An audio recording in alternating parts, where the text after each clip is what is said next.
আমরা যেটাকে ধারণ করি। কৃষির উপরে বাংলাদেশ টিকে আছে। বিগত দীর্ঘ দুঃশাসনে সেই কৃষি নির্ভর অর্থনীতিকে ধ্বংস করা হয়েছে। কিন্তু এই বাংলাদেশ যদি মাথা উঁচু করে দাঁড়াতে চায়, তাহলে আবারও কৃষি নির্ভর অর্থনীতিকে ফেরত আনতে হবে। আমার কৃষকদেরকে সর্বোচ্চ মর্যাদা দিতে হবে। এজন্য আমরা ধারণ করি, কৃষকরা হচ্ছে আমাদের মাথার তাজ। এজন্য আমি বলে থাকি, আমরা বিভিন্ন দামি ব্র্যান্ডের জামা কাপড় পরে থাকি।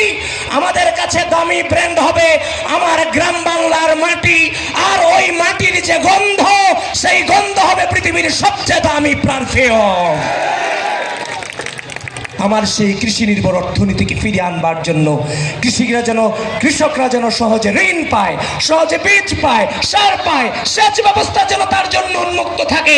সে যে পণ্য উৎপাদন করে সেটাকে বাজারজাত যেন সহজভাবে করতে পারে, সেটার জন্য আমরা কৃষকদেরকে নিয়ে পরিকল্পনা করেছি। আর তারা আমাদের বিরুদ্ধে অপপ্রচার চালাচ্ছে, তাই না? প্রিয় উপস্থিতি, এই কৃষিকে চাচারা আপনারা ভালো করে শুনেন, এই কৃষি নির্ভর অর্থনীতিকে যদি বাস্তবায়ন করতে হয়, শুধু কৃষি নিয়ে পলিসি করলে হবে না। আমরা 31 নং দফাতে 27 নং দফাতে স্পষ্টভাবে বলেছি, জলবায়ু পরিবর্তন জনিত সংকট, প্রাকৃতিক দুর্যোগ মোকাবেলায় যথাযথ পদক্ষেপ গ্রহণ, নদী শাসন এবং খাল খনন কর্মসূচি গ্রহণ করব, যেটা কৃষির সাথে ওতপ্রোতভাবে জড়িত। আমরা তিস্তার ব্যাপারে আপোষহীন থাকবো। তিস্তার পানি লাগবে। যখন আমার পানি প্রয়োজন নেই তখন আমাকে পানি দিয়া ভাসাই দিবা, আর যখন পানির প্রয়োজন হবে আমাকে পানি দিবা না, সেই পররাষ্ট্রনীতি আর আমরা মানব না। সবার আগে কি ভাই? এই মাঠকে, হারাগাছের বহুমুখী উচ্চ বিদ্যালয়ের যে মাঠ, এই মাঠকে কাঁপিয়ে শরীরে যত শক্তি আছে সেই শক্তি দিয়ে পার্শ্ববর্তী দেশকে জানিয়ে দিতে চাই, সবার আগে হাত তুলতে হবে, হাত তুলতে হবে, সকলে হাত তুলতে হবে। সবার আগে, সবার আগে কি? সবার আগে কি? জাগবাহে, জাগবাহে,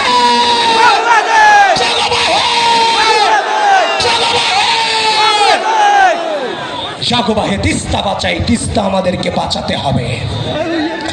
আমরা আপোষহীন।